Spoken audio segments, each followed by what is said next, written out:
Jesucristo, roca eterna.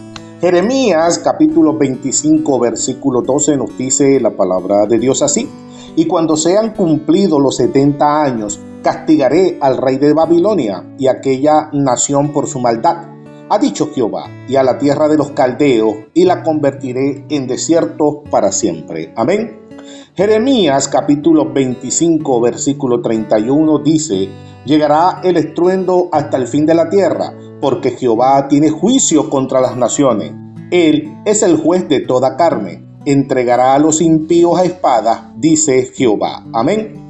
Los capítulos 25 al 27 del libro de Jeremías marcan un punto de inflexión donde el juicio divino amplía su alcance a nivel internacional y se establece el dominio ilimitado de Babilonia.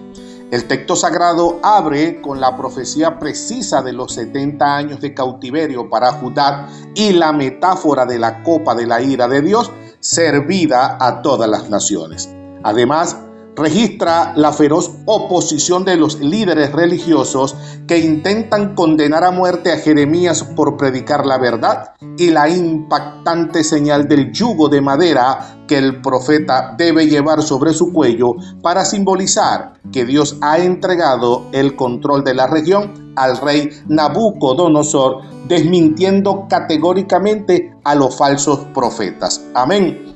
Alabado sea Dios.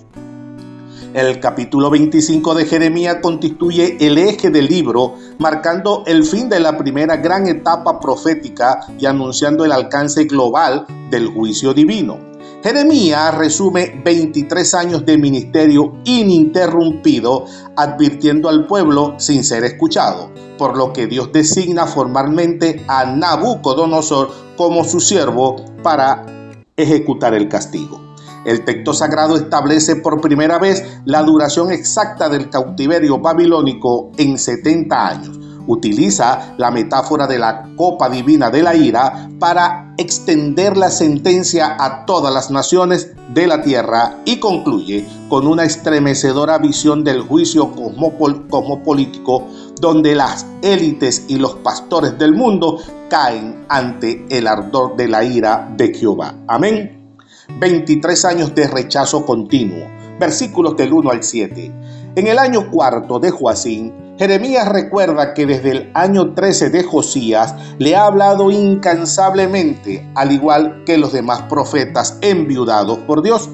El mensaje divino siempre fue dejar la idolatría y las malas obras para permanecer en la tierra, pero el pueblo prefirió provocar a ira a Dios para su propio mal. Amén. El siervo Nabucodonosor y el límite del imperio. Versículos del 8 al 14. Por causa de su desobediencia, Dios enviará a las naciones del norte y a Nabucodonosor, rey de Babilonia, a quienes llama su siervo para destruir la tierra. Hará cesar el gozo, el canto y la luz de las lámparas, dejando el país desolado por 70 años. Cumplido este tiempo, Dios castigará al rey de Babilonia y a esa nación por su maldad, convirtiéndola en desierto perpetuo y haciéndoles pagar según sus obras. Amén. La sentencia universal. Versículos del 15 al 26.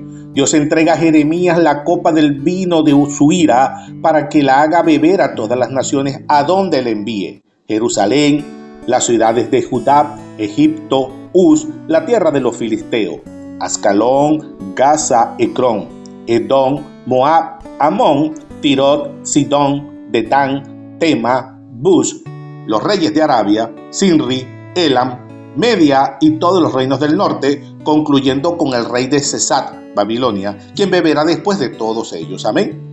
Incapacidad de escapar al juicio. Versículos 27 al 29. Las naciones deberán beber, embriagarse, vomitar y caer sin levantarse ante la espada.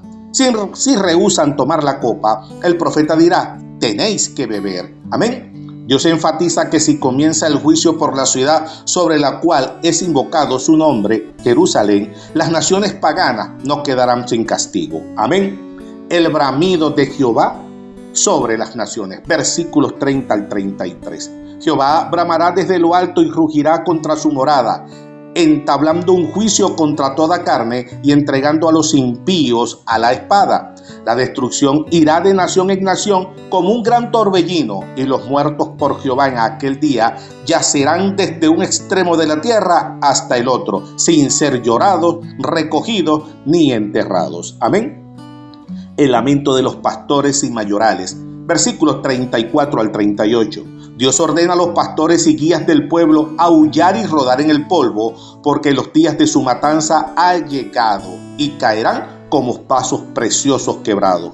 No habrá huida para los pastores ni escapes para los mayorales. Como león, Dios ha dejado su guarida y la tierra ha sido asolada por el ardor de su ira. A su nombre gloria. Amén. El capítulo 26 de Jeremías relata el arresto, juicio y posterior liberación del profeta a causa del célebre discurso del templo, resumido previamente en el capítulo 7, ocurriendo al comienzo del reinado de Joacim. Este pasaje expone el violento choque entre la ortodoxia institucional, encabezada por sacerdotes y falsos profetas que exigían la pena de muerte para Jeremías por el lesa patria, y la fidelidad del verdadero mensajero divino. El texto sagrado presenta un importante debate legal sobre el precedente profético, donde los ancianos apelan a la memoria del profeta Miqueas para salvar a Jeremías, al tiempo que narra el trágico contrapunto del profeta Urías, asesinado por el rey Joacim por proclamar el mismo mensaje. Amén. Condición de arrepentimiento y amenaza de destrucción. Versículos del 1 al 6. Al inicio del reinado de Joacim, Dios manda a Jeremías ponerse en el atrio de la casa de Jehová para hablar a todas las naciones y ciudades de Judá. Dios le exige no emitir palabra, ofreciendo perdón si se convierten. De lo contrario, advierte que hará con el templo lo mismo que hizo con Silo y convertirá a Jerusalén en maldición para todas las naciones. Amén. El arresto y la acusación capital. Versículos del 7 al 11.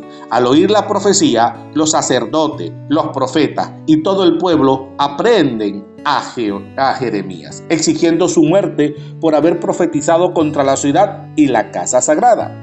Los príncipes de Judá suben del palacio real a la entrada nueva del templo para constituir un tribunal. Los sacerdotes y falsos profetas acusan formalmente a Jeremías ante los príncipes, pidiendo la pena capital. Amén. Testimonio de Jeremías y sometimiento a la ley. Versículos del 12 al 15. Jeremías se defiende afirmando que Jehová lo envió a profetizar todas estas palabras y los exhorta de nuevo a mejorar sus caminos para que Dios no les traiga ese mal. Declara estar en manos del tribunal para que hagan con él lo que les parezca bueno, pero les advierte formalmente que si lo matan, echarán sangre inocente sobre ellos mismos y sobre la ciudad. Amén. Absolución y el precedente de Miqueas de Moreset. Versículos 16 al 19.